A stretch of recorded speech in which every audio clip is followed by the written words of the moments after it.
Halo guys, kenalin nama aku Sarati Hidayah, mahasiswi UIN Sahisu Purwokerto, kelas 2 KIA dengan NIM 24411104048. Nah, video ini dibuat untuk memenuhi tugas UAS Usul Fikih. Nah, pada pertemuan kali ini, apa sih yang mau dibahas? Nah, aku tahu. Aku membahas tentang usul fikih. Apa sih usul fikih? Nggak hanya kita mengetahui tentang apa itu usul fikih, tapi kita akan mencari tahu tentang sejarah, bagaimana sih sejarahnya, dan juga sumber-sumber dalam pengambilan hukum Islam. Serta ada lagi loh, apa sih? Bagaimana kalau kita membahas juga tentang maslahah musalah dan maqasid syariah? Oke juga. Ayo next. Nah, jadi yang pertama kita akan membahas tentang pengertian usul fikih itu sendiri. Itu ada dua ya teman-teman, cara istilah dan bahasa.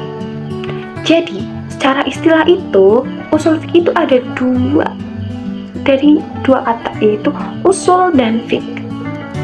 Usul itu adalah dasar atau fondasi, sedangkan fikih itu adalah pemahaman atau pengetahuan. Sedangkan secara istilah, usul fikih itu sendiri adalah ilmu yang membahas tentang dasar dan metode untuk memahami dan mengambil hukum syariah yang diambil dari sumbernya, yaitu Al-Quran, Sunnah, Ijma, dan Qiyas. Oke, bagian kedua yaitu sejarah perkembangan usul fikih. Jadi bagaimana sih perkembangan usul fikih itu? Apakah sudah ada pada zaman Rasulullah? Atau baru ada pada masa sahabat? Siapa yang tahu ya? Nah, nanti kita bahas. Jadi, usul fikih itu sendiri dibagi menjadi beberapa periode teman-teman. Apa aja ya? Siapa yang tahu? Nah, jadi sejarah perkembangan usul fikih itu dibagi menjadi 6 periode. Yang pertama, yang kedua, yang ketiga, keempat, kelima, dan keenam. Kira-kira apa saja ya? Ayo, kita ulas bersama. Yang pertama, pada masa periode Rasulullah pada tahun 570 sampai dengan 632. Nah, pada saat itu teman-teman, pada masa Rasulullah, usul fikih ini belum berkembang sebagai suatu disiplin ilmu yang terpisah. Jadi, pada saat itu yang tenar hanyalah bagaimana cara kita memoroskan itu pada Al-Quran dan Sunnah. Jadi, pada masa itu juga Rasulullah itu mengembangkan usul fikih ini itu melalui Al-Quran dan Sunnah. Mereka tidak tahu apa itu usul fikih, tapi secara tidak langsung Rasulullah itu mengembangkan ilmu itu, tetapi dalam bentuk berceramahnya dan dilandaskan pada Al-Quran dan Sunnah, gitu teman-teman. Dan yang kedua itu setelah masa Rasulullah, berarti masa sahabat. Nah, pada masa sahabat ini, pada tahun 632 sampai 661, usul fikih itu mulai berkembang nih teman-teman. Nah, para sahabat itu mengembangkan usul fikih ini menggunakan ijtihad dan istinbat hukum. Karena pada saat itu Rasulullah sudah wafat. Jadi, para sahabat itu mengembangkan atau melakukan dan mengamalkan usul fikih ini itu dengan istinbat dan ijtihad mereka. Nah, yang ketiga itu pada masa tabi'in. Pada masa tabi'in, usul fikih ini terus berkembang menjadi lebih sistematis dan terorganisir. Nah, pada saat itu, para tabi'in ini mengembangkan melalui karya-karyanya seperti buku, majalah, dan yang lain-lain. Adapun tokoh-tokohnya itu seperti Abu Hanifah dan Imam Malik. Yang keempat, ada Imam Mujtahid. Nah, pada saat itu usul fikih ini berkembang sangat pesat. Nah, ini juga disebut dengan puncak perkembangan usul fikih itu sendiri. Nah, Imam Mujtahid juga sama. mereka mengembangkan usul fikih ini itu dengan karya-karya mereka seperti buku ataupun kitab kuning dan yang lain-lain. Adapun tokoh-tokohnya itu seperti Imam Syafi'i dan Imam Ahmad bin Hambal. Kalian mesti tidak asing kan dengan nama-nama tersebut. Seperti pada periode tabi'in itu ada Imam Abu Hanifah dan Malik. Sedangkan pada masa periode Imam Mujtahid itu ada Imam Syafi'i dan Imam Ibnu Hambal. Nah, next nih, pada periode ke-5 itu ada periode klasik. Usul fikih ini terus berkembang menjadi lebih kompleks, teman-teman. Adapun mereka mengembangkannya melalui karya-karyanya seperti yang sebelum-sebelumnya, seperti Ibnu Taimiyah dan Ibnu Al-Qayyim Jauziyah. Lalu pada zaman modern itu usul fikih itu terus berkembang dan lebih relevan terhadap kebutuhan masyarakat. Dan juga pada masa ini mereka itu mengembangkan melalui karya-karyanya seperti Muhammad Abduh dan Rashid Ridho. Nah teman-teman, setelah kita membahas tentang sejarah, lalu kita akan bahas mengenai apa aja sih sumber-sumber dalam hukum Islam itu. Tapi sebelum itu kita harus tahu nih, apa itu sumber-sumber dalam hukum Islam. Jadi sumber itu asal, jangan hukum Islam itu ya hukum Islam begitu. Nah secara istilah, sumber hukum Islam itu adalah sumber yang menjadi rujukan di dalam menetapkan tahu suatu masalah. Nah itu ada Al-Quran, Sunnah, Ijma, dan Qiyas. Ya enggak? Iya dong. Nah yang pertama kita membahas tentang Al-Quran. Al-Quran itu sendiri adalah firman Allah yang berupa mukjizat untuk Nabi Muhammad yang ditulis dalam mushaf dan dinukilkan secara mutawatir dan ibadah bagi yang membacanya. Betul? Betul. Nah, Al-Quran ini berisi tentang seluruh firman Allah yang ditetapkan untuk umat Islam gitu. Nah, yang kedua ini ada hadis. Pengertian hadis itu apa sih? Jadi hadis menurut bahasa itu adalah jadid atau baru. Jamaknya yaitu hidas, hudusa, dan hudus. Ya, jadi hadis juga berarti khobar atau warta, suatu dan percakapan yang dipindahkan dari seorang kepada orang lain. Tapi menurut usul fikih itu sendiri, hadis adalah apapun yang diriwayatkan yang berasal dari Nabi Muhammad, baik berupa ucapan, perbuatan, persetujuan, sifat, ataupun perilaku gitu. Nah teman-teman, kita sudah membahas tentang Al-Quran dan hadis. Lalu kita akan bahas tentang ijma dan qiyas. Yang ketiga dulu ya, ijma dulu. Nah teman-teman, jadi apa itu ijma? Ijma itu berasal dari kata al-azim ala syai'in, atau tekad keputusan untuk melakukan sesuatu, atau bahasa kompleksnya begini, kesepakatan para mujtahid dalam menetapkan hukum Islam. Nah, kan sudah ada hadis dan Al-Quran, mengapa harus ada ijma, begitu kan? Nah, adapun fungsi dari ijma itu sendiri yaitu sebagai penetap hukum. Tapi jika sudah ada dalam hadis dan Al-Quran, maka ijma ini sebagai pendukung ya teman-teman. Nah, dalam ijma ini itu nggak bergantung pada dalil-dalil lain. Nah, yang kedua itu ada mengungkapkan pendapat seorang maksum. Dan yang ketiga itu ada ijma ini juga harus disertai dengan nas atau qiyas. Fungsinya adalah untuk menguatkan dalil-dalil yang lemah atau zoni menjadi dalil-dalil yang kuat. Nah, setelah kita tadi membahas tentang ijma, lalu kita akan membahas tentang qiyas. Nah, apa sih qiyas itu? Dan apa sih kontribusinya terhadap ilmu ini? Jadi, kita akan bahas tentang keduanya. Nah, jadi qiyas ini secara bahasa itu berarti mengukur atau membandingkan sesuatu atau semisalnya, teman-teman. Tapi secara istilah, qiyas ini adalah menyamakan fathu atau cabang atau nakis dengan asal atau nakis alaih dalam sebagian hukum sebab adanya alasan yang bisa memadukan keduanya gitu. Nah, Adapun rukun-rukun kias itu adalah al-as atau makis alaih. Itu apa sih? Itu adalah suatu yang hukumnya terdapat dalam nas atau Al-Quran. Dan yang kedua itu ada hukum al-as, yaitu hukum syara yang terdapat nasnya menurut al-as dan dipakai sebagai hukum asal bagi al-faro'. Nah, yang ketiga itu ada al-faro' atau makis, yang artinya yang diukur, teman-teman. Nah, secara istilahnya al-faro' atau makis itu adalah suatu yang hukumnya tidak ada dalam nas dan hukumnya disamakan pada al-as, karena al-as itu sendiri merujuk pada nas gitu. Dan yang keempat itu ada ilat atau sifat sebab.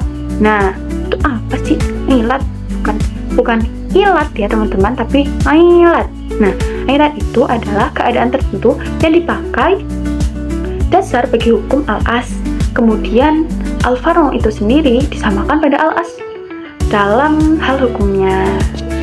Nah, setelah kita mengerti tentang pengertian dan rukun, lalu bagaimana kalau kita membahas tentang kontribusi kias itu sendiri terhadap ilmu usul fiqh? Jadi, kias dalam ilmu usul fiqh itu berkontribusi banyak nih teman-teman. Yang pertama, kias ini menyesuaikan terhadap perkembangan zaman dan konteks sosial. Dan yang kedua, mengembangkan hukum yang lebih luas. Jadi, hukum yang ada dalam Al-Quran, hadis itu bisa dikembangkan dan lebih fleksibel mengikuti perkembangan zaman. Dan yang ketiga itu ada menjelaskan hukum syariah dengan kebutuhan masyarakat. Yang keempat, memfasilitasi ijtihad dalam isu-isu baru. Bagus juga ya teman-teman. Dan yang kelima itu menjawab tantangan kontemporer atau tantangan pada zaman sekarang begitu. Nah teman-teman, setelah kita membahas tentang hadis, Al-Quran, rujuk ijma dan kias, juga ada lagi loh, yaitu ar-ra'yu. Ar-ra'yu itu berasal dari kata ro'a, yang artinya melihat atau memikirkan.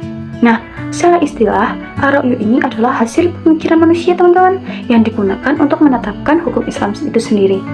Atau kasarnya begini, hasil pemikiran rasional yang digunakan dalam ijtihad. Ijtihad siapa? Para ulama. Nah teman-teman, jadi kan kita udah dijelaskan mengenai 4 ya. Kenapa harus ada ar-ra'yu ini? Nah, jadi ar-ra'yu ini itu digunakan ketika tidak ada ketentuan dalam Al-Quran dan hadis. Juga dalam ar-ra'yu ini memerlukan penafsiran terhadap hukum yang bersifat umum. Tak hanya itu, ar-ra'yu ini juga menghadapi masalah-masalah baru yang tidak ada pada zaman Rasulullah.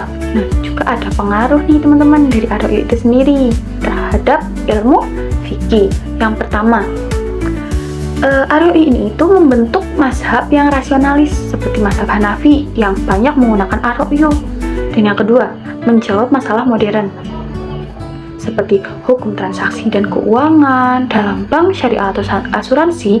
Yang kedua itu ada hukum medis, contohnya itu ada bayi tabung dan transplantasi organ.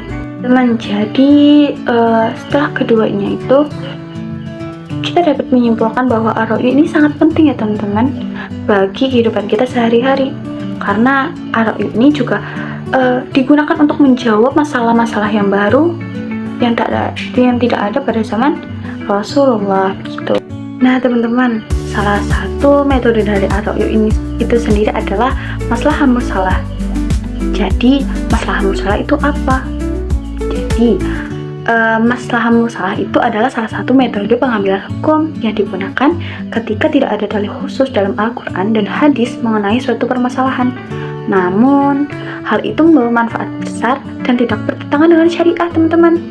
Nah, adapun cara bahasa yaitu maslahah mursalah itu terbagi menjadi dua, yaitu maslahah dan mursalah. Maslahah itu adalah kemaslahatan atau manfaat, sedangkan mursalah itu adalah tidak terikat atau tidak disebutkan secara eksplisit dalam nas. Jadi tadi penjelasan terus ya. Jadi bagaimana contoh dari maslahah mursalah itu sendiri? Kalian tahu ini Ya, KTP. Dan yang ini, rambu-rambu lalu lintas. Betul, kalian benar, KTP dan rambu-rambu lalu lintas. Dalam nas kan keduanya tidak diwajibkan, tapi di Indonesia ini diwajibkan karena itu juga untuk menjaga keamanan seorang dan mengatur hak dan kewajiban bagi warga negara. Jadi ini adalah termasuk contoh nyata dari masalah musalah.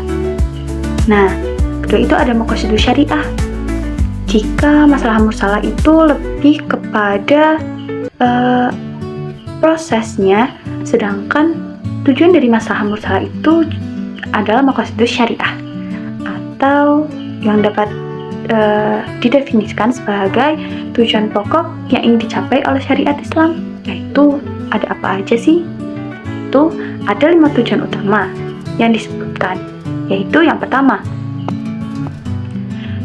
adalah menjaga agama, yang kedua adalah menjaga jiwa, yang ketiga itu ada menjaga akal, yang keempat menjaga keturunan, dan yang kelima itu ada menjaga harta. Setiap hukum dalam Islam memang seharusnya mendukung satu atau lebih dari tujuan-tujuan tersebut. Adapun contohnya, yang pertama, larangan narkoba itu termasuk ke dalam untuk menjaga jiwa seorang, jadi memakai narkoba itu dilarang. Dan yang kedua itu ada pendidikan Islam. Nah, pendidikan Islam ini bertujuan untuk apa? Untuk menjaga agama dari seorang itu atau memperkuatnya. Betul? Betul. Nah teman-teman, setelah kita memahami maqasidus syariah itu, dapat disimpulkan bahwa dengan memahami maqasidus syariah itu sendiri, kita tahu bahwa syariat Islam itu bukan hanya soal hukum, tapi soal keadilan, perlindungan, kesejahteraan umat Islam. Dan juga dengan contoh-contoh yang tadi, kita semakin sadar bahwa Islam ini bukan agama yang kaku, tapi sangat fleksibel dalam menjawab tantangan zaman, selama tetap menjaga prinsip dari syariah gitu. Maslahat mursalah dan maqasidus syariah ini adalah bukti bahwa syariat Islam begitu relevan dan membawa rahmat bagi seluruh umat. Setelah kita membahas tentang berbagai macam tentang usul fikih itu sendiri ya, jadi kesimpulannya apa sih kegunaannya bagi kehidupan sehari-hari? Nah, ilmu fikih ini adalah pedoman hidup yang komprehensif bagi umat Islam. Ia nggak hanya mengatur tentang ibadah ritual, tapi juga membimbing tentang masalah ekonomi, sosial, ataupun yang lainnya. Nah, kegunaan dari fikih itu sendiri apa sih? Banyak. Yang pertama itu adalah menjaga kemurnian ibadah sesuai syariat. Terus juga ada mewujudkan keadilan sosial, terus mengatur transaksi, membentuk keluarga yang harmonis, menanamkan akhlak yang mulia, dorong berpikir kritis, dan masih banyak lagi teman-teman. Dan dengan ilmu fikih itu, hidup seorang muslim itu menjadi lebih terarah, teratur, bermakna, karena segala aspek kehidupannya berpijak pada prinsip-prinsip syariat yang adil, bijaksana, dan penuh rahmat.